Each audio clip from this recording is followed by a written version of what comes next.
জন্য প্রস্তুত হয়, সে বিপ্লব রুখে দেওয়ার সাধ্য কারো হয় না। কথা বলে ঠিক না বেঠিক? আমরা যদি প্রস্তুত হই, বাংলাদেশে ইসলামী বিপ্লব হবে। কথা বলেন। আগামীর বিপ্লব হবে ইসলামের বিপ্লব, আগামীর বিপ্লব হবে খেলাফতের বিপ্লব। সে বিপ্লবের জন্য প্রস্তুত আছেন তো আপনারা? সেই বিপ্লবের জন্য কাজ করতে হবে। কথা বলেন ঠিক না বেঠিক? সে বিপ্লবের জন্য কাজ করতে হবে। কথা বলেন ঠিক না বেঠিক?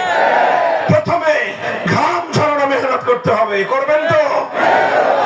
এরপরে চোখের অশ্রু দিয়ে আল্লাহর কাছে সাহায্য কামনা করতে হবে। করবেন তো ইনশাআল্লাহ?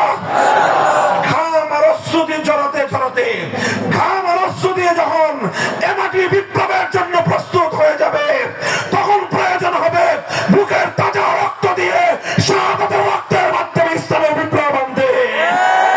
সে বিপ্লবের জন্য শহীদি ঈদগাহে জমায়েত হয়ে 2000 নয়, প্রয়োজনে 2 লক্ষ তাজা প্রাণ রক্তের বিনিময়ে ইসলামের বিপ্লব আনতে হলে শহীদি ঈদগাহে কারা কারা যাব? হাত তুলে সাপোর্ট করো।